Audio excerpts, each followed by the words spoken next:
Welcome to another episode of The Brand Called You, a podcast and podcast show that brings you leadership lessons, knowledge, experience, and wisdom from thousands of successful individuals from around the world. I'm your host, Ashutosh Garg, and today I'm delighted to welcome a very accomplished professional from Georgia, Mr. Vladimer Botsvadze. Vladimir, welcome to the show.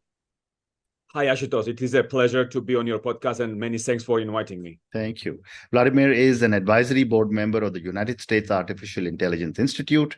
He's been ranked as the #1 global marketing, social media, and retail thought leader by Thinkers 360, and he's also been recognized as a transformative leader. So, Vladimir, we're going to talk today about personal branding and social media as a thought leader. But before I go there, tell me quickly about your own journey. Well, Ashutosh, thank you. Many thanks for this opportunity. I'm sure that my message and my story inspire the world because I have always been a curious, hardworking, a long-term thinker. I have always pushed self-education.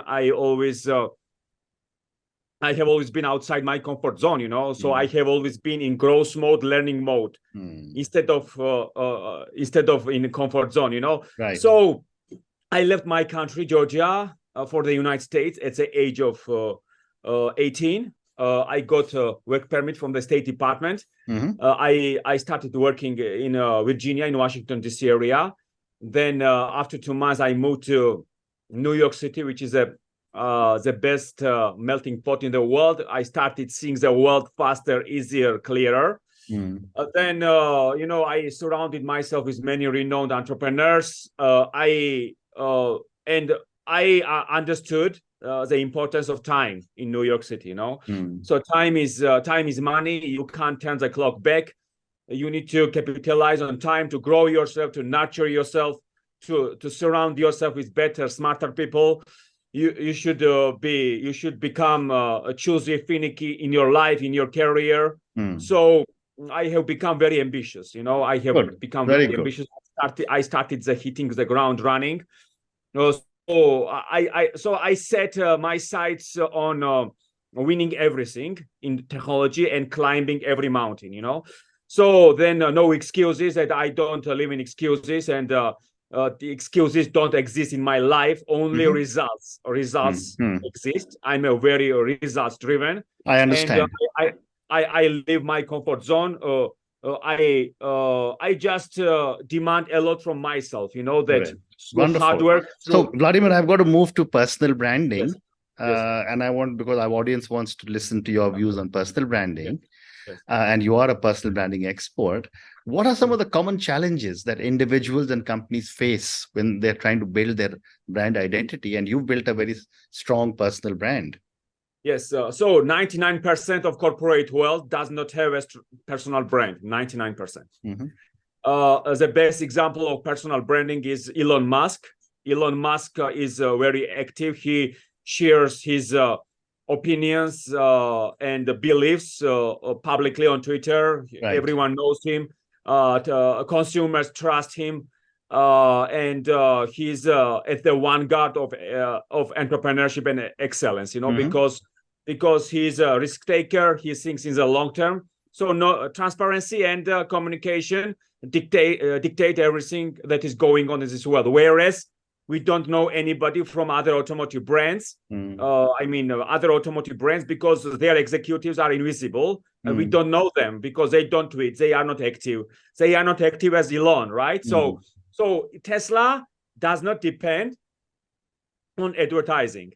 Tesla does not have an advertising department, So Tesla depends on the strong personal brand of Elon Musk, So other automotive brands spend more than $900 per car on advertising. Tesla does not spend any amount on advertising, and Tesla has a higher market valuation than other automotive brands, Right.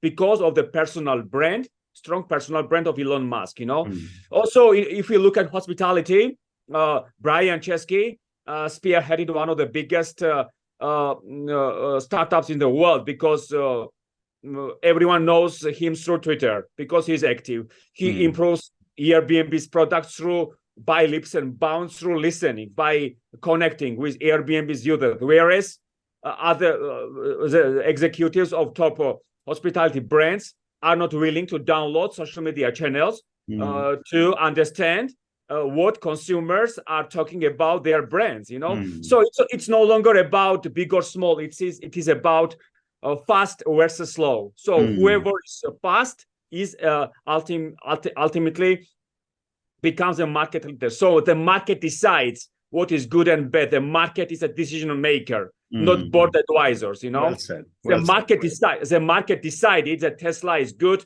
The market decided that Uber is good, Spotify is good, Airbnb is good. So market is a decision maker. Correct. So whoever built their authority on Twitter, on LinkedIn, on Instagram, on TikTok are winning because the market decided they are winners. Well said. So what are the key elements to consider to create a strong and authentic brand? It's all about creating content that is followers' best interest, because majority of executives and top brands are transactional on social media. Anyone should be providing value to consumers and audiences to win in the long term, But majority are transactional. Consumers are no longer want to see those ads and no longer believe those ads, because so many consumers have ad blockers on their mobile devices. Ad blockers. Yeah. We see no advertisements. We see no ads on Amazon Prime. We see no ads on Netflix. Right. So people no longer trust advertisements. No longer trust. So. Storytelling is a game. Storytelling is what sells your product. So storytelling is what builds trust. Storytelling is what builds brand loyalty. So the brands capitalize on storytelling to become market leaders. Nike is a market leader because they are in storytelling mode. Airbnb is in storytelling mode. Harley Davidson is in storytelling mode because Harley Davidson has community, Harley Owners Group, because the riders go to South Dakota, they attend festivals together. So Harley Davidson is bringing community together through organizing festivals, So it is the power of community is amazing. Every influencer should have an emotional connection with audiences, followers, subscribers. Even big brands need to have emotional connection with consumers, like Nike and Harley Davidson have. Well said. And I would love, Vladimir, what has been the impact of the rise of social media and digital platforms on personal branding and growth? Yeah, so social media has, created so many renowned self-made influencers, self-made thought leaders, self-made entrepreneurs. We need nobody's green light in this decade to be successful. Everything is available in your fingertips. Everything. Mobile device is what holds attention of our society. So Twitter, Instagram, Facebook, TikTok have become CNN, BBC, Bloomberg, Yahoo Finance in this decade. Ashutosh, So so mobile is the ultimate game changer nowadays. Mobile device. We live in a mobile-only world nowadays. There are 8 billion people in the world, of 5.3 billion internet users, more than 5 billion mobile users, and 4.8 billion social media users nowadays. So if brands don't storytell, don't communicate, don't provide value, they don't exist. And even we know what happened with Blockbuster, because they said in their boards they neglected what was going on digital age. They disregarded consumers, and they ignored to buy Netflix for $50 million. They went out of business because there are still so many brands that are wasting their billions of dollars on the traditional marketing channels because they are storytelling in the wrong channels where consumers no longer spend their time. Okay. And from an individual's perspective, how can they decide which social media platform to work with? Yeah, so Twitter is a cocktail party for the business world nowadays, where it is easy to join conversations, to build meaningful relationships. I have been followed by millionaires, billionaires, thought leaders, renowned speakers, professors, from different industries, different sectors, So I have learned a great deal from Twitter because I was curious about those people. So I have picked their brain. I have checked out their website, how they have built, So Twitter builds your authority. Twitter builds your authority, if we are going to be on Facebook for the rest of our lives, then we are not winning, We need to put our eggs into different baskets to win in the long term, Right. So as they say, a mouse that has one hole is quickly taken. So we need to depend on different channels to have different revenue streams and to build our authority, because it costs $0 to tweet, it costs $0 to publish your videos to YouTube, it costs $0 to build your presence across 10-15 social media channels, whereas it used to cost a fortune to reach global audiences 30 years ago. Now everything is available at no cost. You can build a huge successful business, Very interesting. And my next question, Vladimir, is how important is consistency in branding? And what tips do you have for people to have a consistent message? Yeah, so dear Ashutosh, a consistent action creates consistent results, I have been very consistent throughout my life because I don't rest on my laurels. I always look to my laurels, So I have reinvested every penny in my growth. For a couple of years, I did not keep up with Jonases. I did not go on vacations. I have screamed and saved. So a penny saved is a penny earned when it comes to building a personal brand, build a huge business, I was working from 7 p.m. to 2 a.m. to build my thought leadership, my community, my social media tribe, So I turned side hustle into a profitable business because I was consistent, because I was pushing myself to the limit, because I have gone into overdrive, because I have put my shoulder to the wheel and no excuses. I have put in the work, and now my results speak for themselves because I have been ranked #1 in the world. I'm a mentor at Testars. I advise boards in the United States. I'm an award judge. I'm now a high man of the totem pole, and it's the first year because of consistency, Well said. Well said. Can you also talk to me a little bit about what is thought leadership and what can thought leadership do for one's brand? Thought leadership is what sets your brand apart, even if you are an individual, and if you build your credibility, if you build your thought leadership, if you communicate, if you give away your best advice for free, because there are so many people still out there who are charging their followers for picking their brain, How are you going to build your legacy if you are charging every person, You need to give away the best advice for free, because I tweet, I publish my videos, I speak at events, I have been a guest on podcasts, because I give away. I'm not selling nonsense in the back of conference room, I give away my best advice for free, because I want someone to you, so great things are happening, This is my legacy in life, That some people watch me, they found my strategies interesting, they started building their social media communities, they connected with their consumers, they built trust. That is my achievement, the best achievement, Ashutosh, that I have been. Of course, I have been ranked #1 in the world because I have been very consistent. But if some people email me and they see my emotions, they see my drive, they see my passion, that what sets me apart. That I have made a difference in someone's life. Very interesting. My next question to you is on how has social media impacted traditional marketing strategies? Great question. Great questions. Traditional marketing is overpriced nowadays. I would say that traditional marketing is dead. No, overpriced. Overpriced. What does it mean that? Google AdWords were underpriced 20 years ago.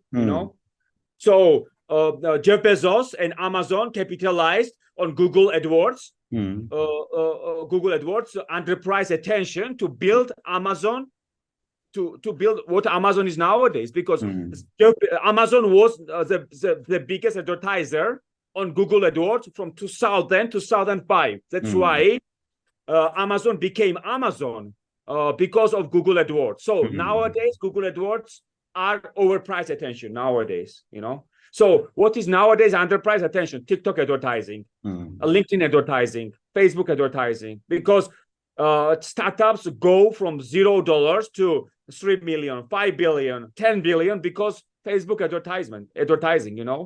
So Wish, which was co-founded by former employees of Google, they have invested more than 90% of their marketing money in Facebook advertising, and they generated more than almost $10 billion in revenue because of Facebook advertising. So in the 70s and 80s, who were the biggest advertisers on TV?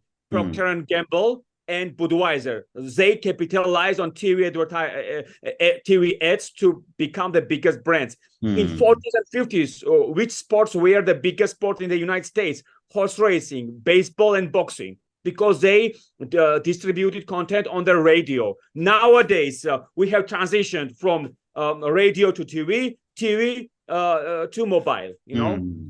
So nowadays, mobile is a competitive advantage nowadays. Whoever tells their stories, whoever is in communication mode, whoever is in marketing and branding mode, not in sales mode, because majority of organizations are sales organizations. Correct. Only tiny minority of organizations are branding and marketing organizations, like Nike, like Airbnb, like Harley Davidson.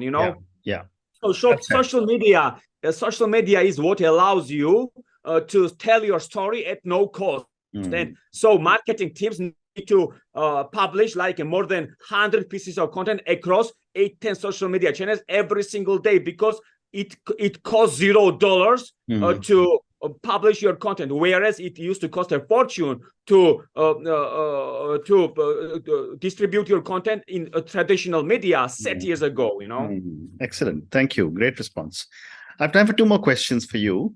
My next question is, what role does data play when you are building a marketing strategy? Data, it's amazing, because when I built dear Ashutosh, when I built my thought leadership, my credibility, of course, I used to depend on data to make right decisions, smarter decisions.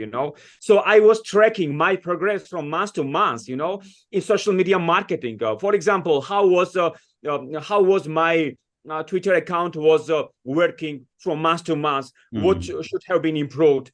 So I used to depend on social media measurement scores. Do you remember Cloud? Cloud.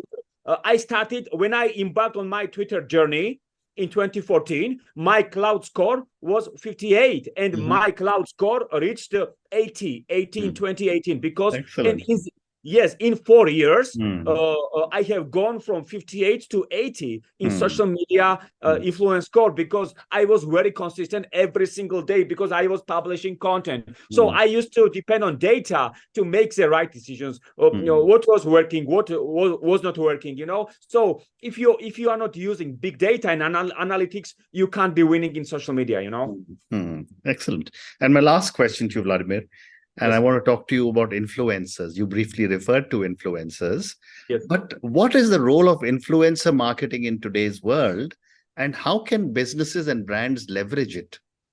Yes. So if you, in retrospect, someone was smoking Lucky Strikes in the United States 35 years ago. So Lucky Strikes became one of the most sought after brands because of celebrity partnership. Right? Celebrity partnership. So in this day and age, if brands don't collaborate with influencers, they should not be in business, because consumers don't trust advertisements. Consumers don't trust companies. We are no longer in B2B or B2C. We are age to age, human to human, where individuals want to do business with individuals, not businesses, So if we see what is happening nowadays in the digital age, that we live in times which is ruled and dominated by content creators, influencers, engineers, people who create content, people who create content, ultimate winners. Unfortunately, so many brands are not trusted because they are transactional, because they are in sales mode, and consumers are tired of their sales pitches. Their marketing teams are focused on selling instead of providing value, instead of communicating, instead of building meaningful relationship with their consumers. When someone is not satisfied on Twitter, when he tweets, a brand need to reply within 15 minutes to solve their problems. So nowadays that we see so many brands that collaborate with Roger Federer, Rafael Nadal, Novak Djokovic, Lionel Messi, Cristiano Ronaldo. That's how brands tell their stories and stay ahead of the car, Right. Excellent. On that note, Vladimir, I just want to say thank you for speaking to me about your journey. I mean, I think I've learned a lot of new things from you about branding, about thought leadership. You gave me some amazingly interesting examples of big brands when you spoke about Tesla, you spoke about Elon Musk, you spoke about so many Nike, Harley Davidson. Thank you so much for speaking to me about so many different brands. Wish you all the very best. Dear Ashutosh, it is context and relevance over awareness. Consumers want relevance. They want to see something from those brands that makes them feel something, Well said. So the bigger company, the more wrong they are in marketing, the bigger companies, because the bigger companies are, the more they treat social media like they treated television, billboards, outdoor, print, I mean, it's, as I mentioned, it's no longer about big or small. It is a fast versus slow, so fast is startup world, because they are fast, they are open-minded, because they take risks, because they are in growth mode, Well said. So thank you very much for speaking to me, and wish you all the very best. Thank you very much, dear Ashok. I wish you all the best. Thank you. Thank you for listening to the Brand Called You videocast and podcast, a platform that brings you knowledge, experience, and wisdom of hundreds of successful individuals from around the world. Do visit our website www.tbcy.in to watch and listen to the stories of many more individuals. You can also follow us on YouTube, Facebook, Instagram, and Twitter. Just search for the Brand Called You.